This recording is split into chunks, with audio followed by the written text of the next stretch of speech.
21শে জুলাইকে সামনে রেখে জামালপুর ব্লকের পাঁচরা অঞ্চলে প্রস্তুতি মিছিল করা হয় আজ। মিছিলটি করা হয় পাঁচরা ভাটা পার্টি অফিস থেকে কিষান মান্ডি পর্যন্ত। মিছিলে কর্মী সমর্থকদের সাথে পা মেলান বিধায়ক অলোক কুমার মাঝি, ব্লক সভাপতি মেহমুদ খান, কার্যকরী সভাপতি ভূতনাথ মালিক, জেলা পরিষদের সদস্য কল্পনা সাঁতরা, অঞ্চল সভাপতি জয়দেব দাস, প্রধান বিকাশ পাকড়ে সহ অন্যান্যরা। মিছিল শেষে বক্তব্য রাখতে গিয়ে বিধায়ক বলেন, 21শে জুলাই মানেই তৃণমূল কর্মীদের কাছে একটা আবেগ। সেদিন দলনেত্রীর সমস্ত মন্ত্রী নেতা কর্মীদের বার্তা দেন, আর সেই বার্তা শুনতে জামালপুর থেকে হাজার হাজার মানুষ ভিড় জমাবে ধর্মতলায়। মেহমুদ খান বলেন, 21শে জুলাইকে কেন্দ্র করে প্রথম পাঁচরা অঞ্চলেই মিছিল শুরু হলো।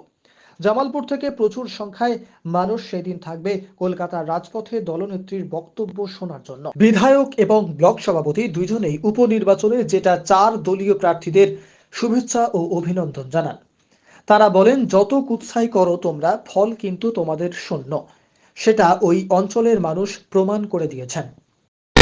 যে মিছিল, এই মিছিলের উদ্দেশ্য হচ্ছে আমাদের 21শে জুলাই ধর্মতলা চলে এবং আমাদের 4 জন তৃণমূল কংগ্রেস, তখন কংগ্রেসের কর্মী ছিলেন।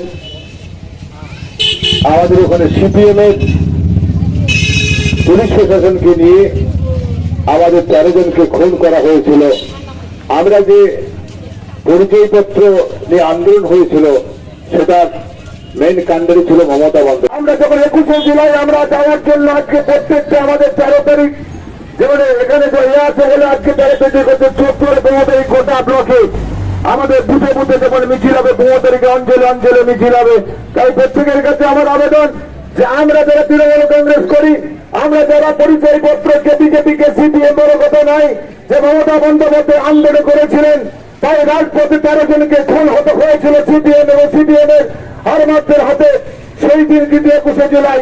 তাই আপনাদেরকে এই এলাকার প্রত্যেকটা মানুষকে আমাদের আবেদন, আমরা 21শে জুলাই আমরা কলকাতা যাব এবং শহীদকে আমরা স্মরণ করবো।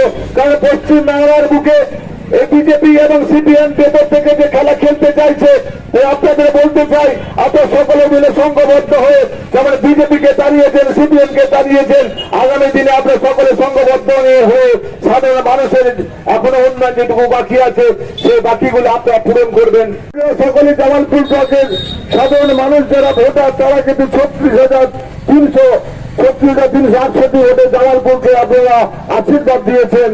মমতা বন্দ্যোপাধ্যায়ের নেতৃত্বে যে আপনারা তাকে বিশ্বাস করে তাদেরকে যে ভোট দিয়ে জয়যুক্ত করেছেন, তাই জামালপুর ব্লকের প্রত্যেকটা যারা ভোটার আছেন প্রত্যেককে আবারও সম্মান জানাই।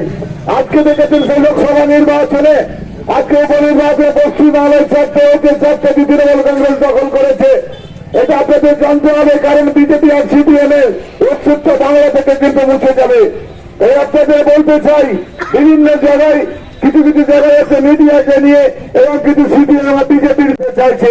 আপনাদের সজাগ থাকতে হবে, আপনাদের সজাগ থাকতে হবে যে আমরা প্রত্যেকেই আমরা সংঘবদ্ধ হয়ে আমরা যারা মাননীয় মমতা বন্দ্যোপাধ্যায় আমাদের মানুষের সরকারের যে উন্নয়নটা আমরা এখনো যেগুলো বাকি আছে, আমাদের দায়িত্ব, সেই দায়িত্ব আমাদের পালন করতে হবে। আমরা যেন সেই কাজগুলো আমরা করতে পারি। কারণ জামালপুর ব্লকের মানুষ যেভাবে সিপিএম আর বিজেপি সার্বিক জায়গা থেকে বলেছিলেন যে জামালপুর ব্লক কিন্তু হেরে যাচ্ছে, বিধানসভায় বলেছিল যে হেরে যাচ্ছে, কিন্তু আপনারা বিজয় করেছিলেন অলোক কুমার মাঝিকে, আবার আমাদের ডক্টর শর্মিলা সরকারকে আমাদের লোকসভা নির্বাচনে আপনারা বিপুল ভোটে জয়যুক্ত করেছেন।